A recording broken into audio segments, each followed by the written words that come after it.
Lord Krishna to all the students. This is Rachit Jain, your economics teacher. Today we will be discussing the third part of chapter number 2 of Indian economic development. Okay, so we'll start with features of economic policies pursued under planning till 1991.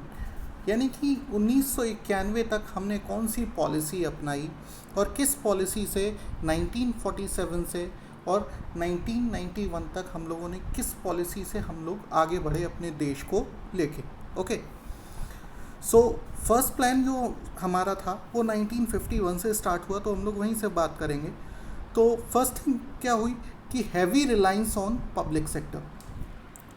Means जब हम लोगों ने अपनी planning को start किया, यानी planning commission ने सबसे पहली चीज़ क्या डिसाइड की कि पब्लिक सेक्टर पे हैवी रिलायंस होगा, यानी कि बहुत ज़्यादा हमारी जो डिपेंडेंसी होगी वो पब्लिक सेक्टर पे होगी. क्यों?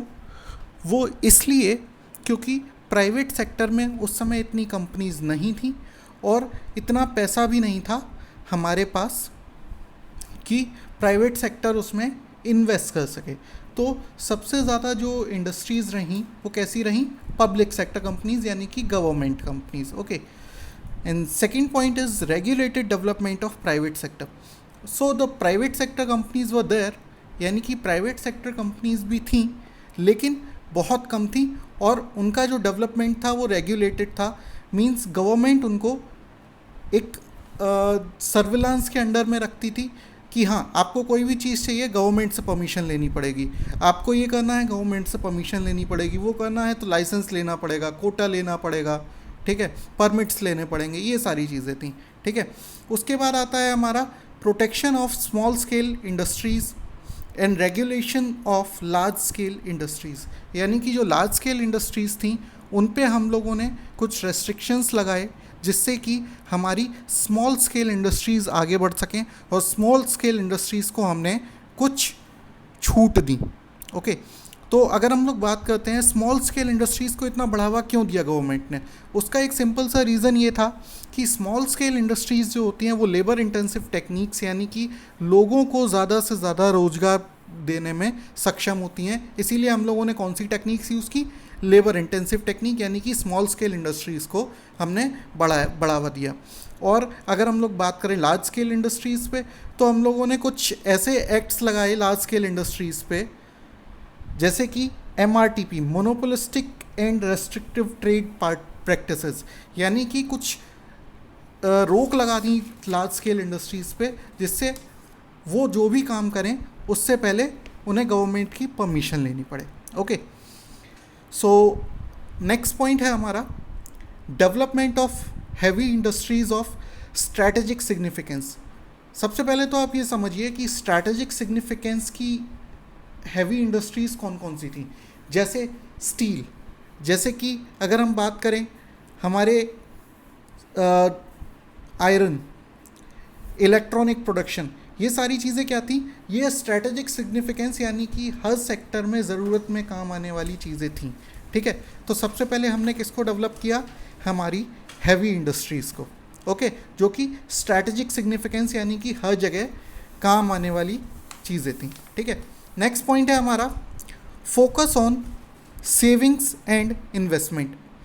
हमने जो जनता के लिए फोकस था उसको किस पे सेट किया? सेविंग्स एंड इन्वेस्टमेंट पे.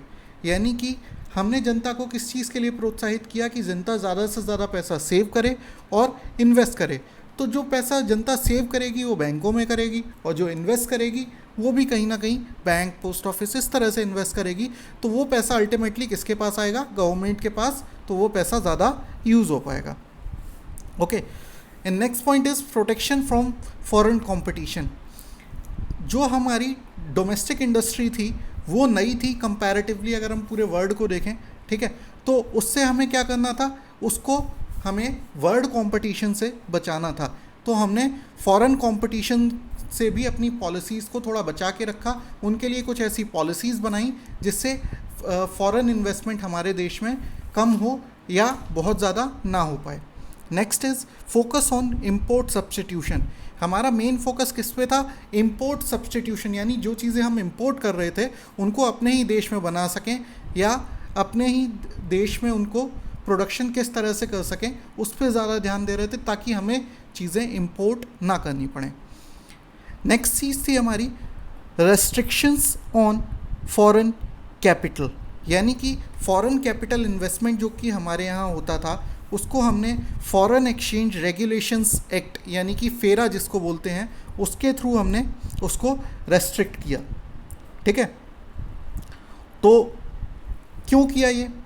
Because loans from abroad were accorded higher priority than FDI, यानी कि हम लोग एफडीआई की जगह लोन्स लेना प्रेफर कर रहे थे फॉरेन कंट्रीज से। Okay, next point is centralise planning, यानी कि गवर्नमेंट ने सारा कंट्रोल 1991 तक, एक तरह से अगर हम बात करें तो स्टेट गवर्नमेंट्स ने और सेंट्रल गवर्नमेंट्स ने एक तरह से हम लोगों ने सेंट्रलाइज प्लानिंग करके, यानी कि सारा कुछ गवर्नमेंट के ही द्वारा गवर्न किया गया, यानी कि सारी प्लानिंग किसने की? गवर्नमेंट ने। प्राइवेट सेक्टर और पब्लिक सेक्टर को दोनों को चलाने की प्लानिंग किसने की?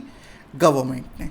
ओके, तो ये वीडियो को हम लोग यहीं रोकते हैं। इसी वीडियो का नेक्स्ट पार्ट अभी आपके पास आएगा। Thank you.